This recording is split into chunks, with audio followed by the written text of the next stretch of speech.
السلام علیکم، زیم بخت الله جان حسرت او تاسو ګورئ په پښتو پوینټ ټي وي باندې د نن ورځې تر دې دمه خبرونه. د ټولو اول سر خبرونه.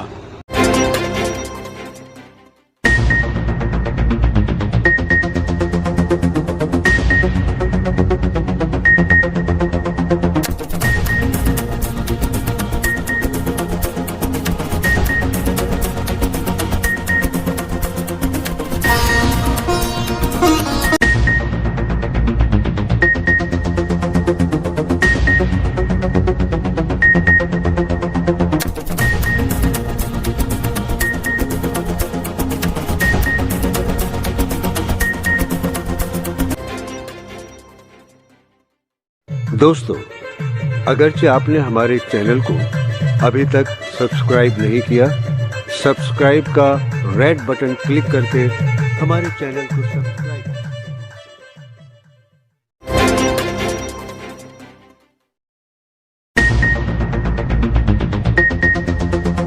په تیرو 40 غنټو کې کرونا وایرس په ملک کې 20 کسان نور وژلي دي.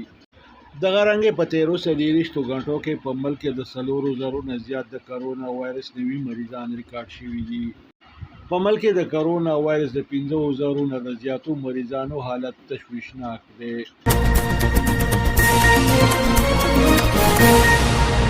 په تیرو 40 غنټو کې په ګاونډي ملک بھارت کې کرونا وایرس د 4,000 نه زیات کسانو وژل.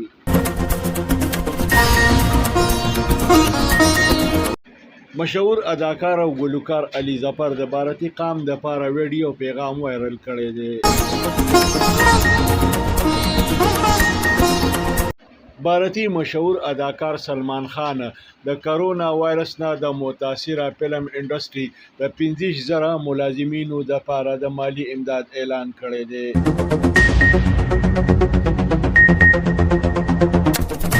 د رمضان مبارک اخیری اشاره شروع شوې ده. د اخیری اشرې د جمعې په ورځ باندې روزهدارو د جمعې مونځ ادا کړ او په زارۍ باندې دعاګانې وغوښتې.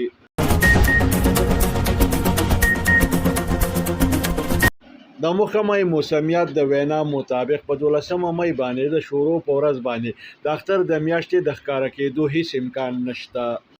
د دې اعلان سره د دې خبرې امکان پیدا شوی دی چې سخت کال به 10 ورځې مکمل شي.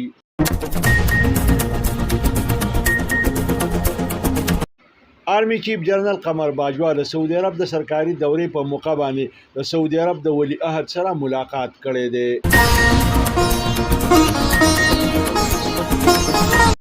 وفاقي وزیر اطلاعات فواد چودھری ویلي دي چې شهباز شریف ته د بهر تلو اجازت ورکول په قانون پسې خندا ده.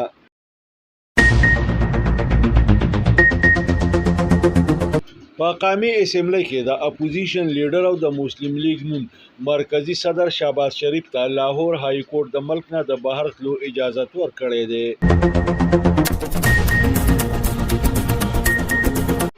د پیپلز پارټۍ مرکزی چیرمن بلاول بټو زرداری مطالبه کړې ده چې متنازعه چشمه لینک کینال دی فوري بند کړی شي.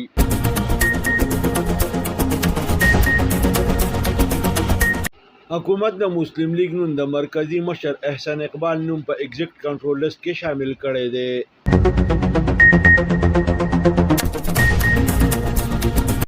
د کراچۍ په علاقه کې د فایرنګ په نتیجه کې یو پولیس اهلکار وژل شوی دی او د یو ماشوم سره 2 کسان جوبل شوي دي.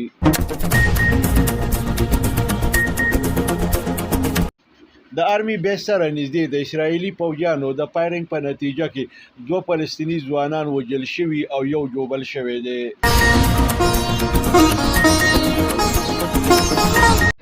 د اطلاعاتو مطابق مشهوره اداکاره مایرا خان به په یو بھارتي ډراما سیریز کې ډیره زر ښکاره شي.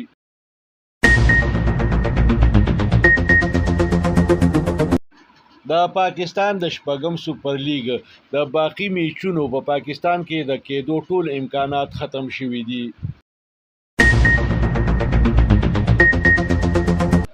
پاکستان د حراره په دویم ټیسټ میچ کې د زمبابوې خلاف په خپل اولنی انینګز کې د 4 لوبغاړو د سوځېدو په سر باندې 258 رنونه جوړ کړي دي.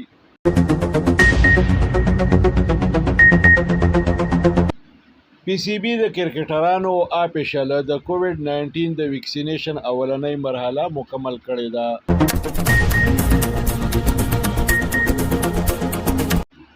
نن یو ځل بیا په ملک کې موسم خشک پاتې شو. نن ټوله ورځ به کله ناکله په اسمان باندې خال خال وریځې راخورې شوې. ورځ نسبتاً ګرمه وه.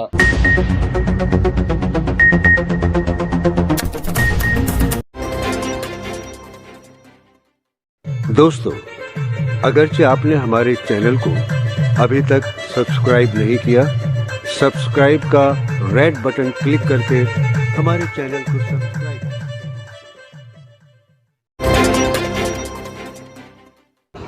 اوس د دې خبرونو تفصیل.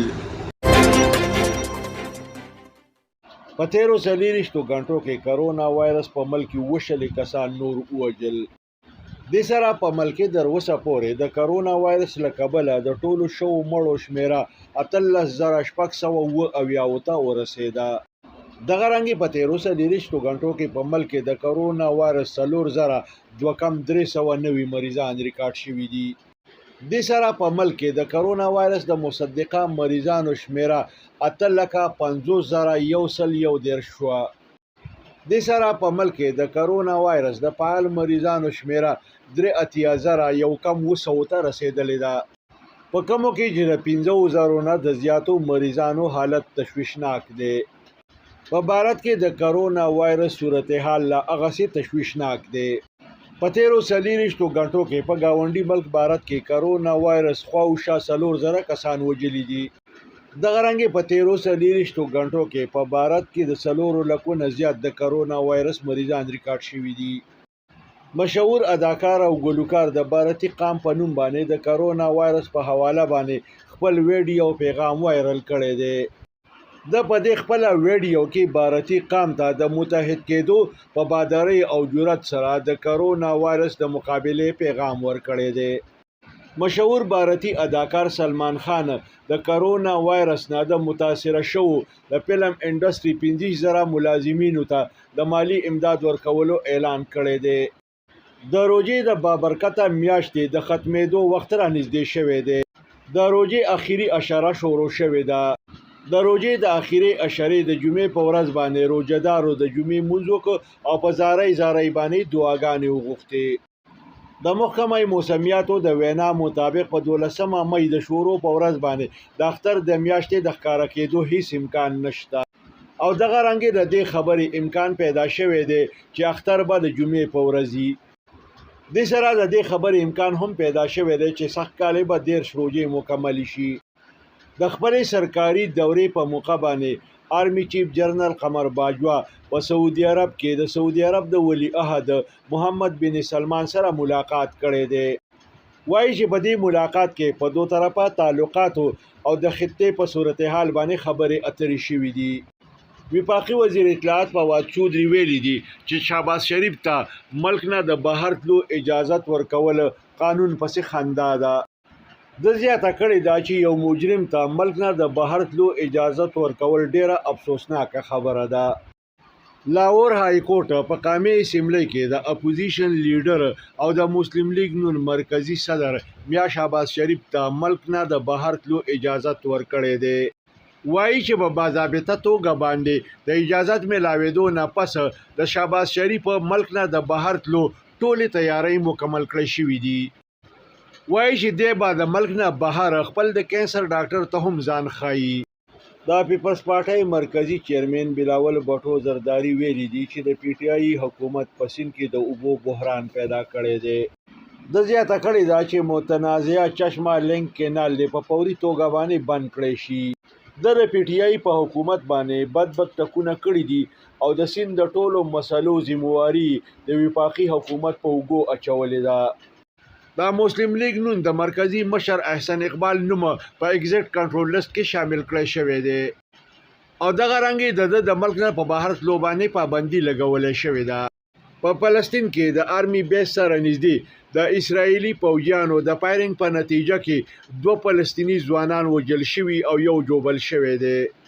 د کراچۍ د لیاري په علاقه کې د فایرنګ په نتیجه کې یو پولیس اهلکار وژل شوی او د یو ماشوم سره 2 کسان ژوبل شوي دي.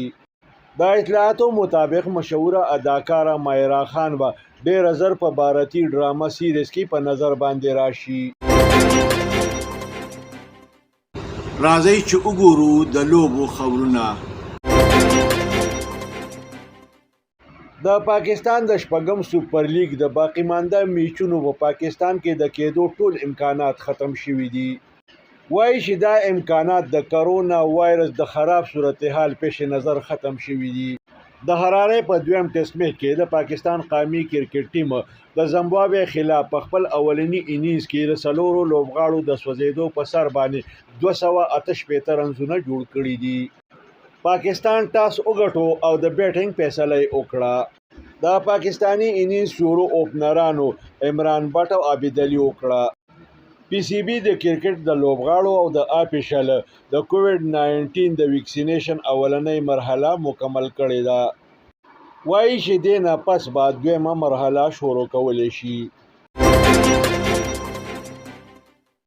दोस्तों, अगरचे आपने हमारे चैनल को अभी तक सब्सक्राइब नहीं किया, सब्सक्राइब का रेड बटन क्लिक करके हमारे चैनल को सब्सक्राइब.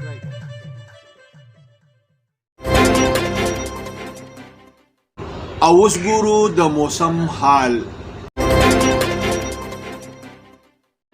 نن په ملک یو ځل بیا موسم خشک پاتې شو. نن ټوله ورځ اسمان شینو، خو کله ناکله به په اسمان باندې خال خال وریځې راخورې شوې. ورځ نسبتاً ګرمه وه.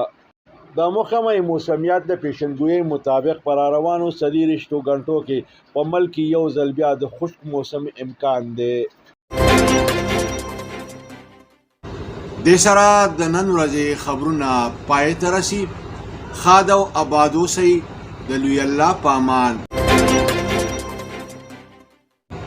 کتونکو پښتو فاین ټي وي سبسکرایب کړئ، د ټلۍ په بټن ګوته کېدئ او دغه رنګې دا خبرونه کتنه د خپل ژوند معمول وګرځوئ.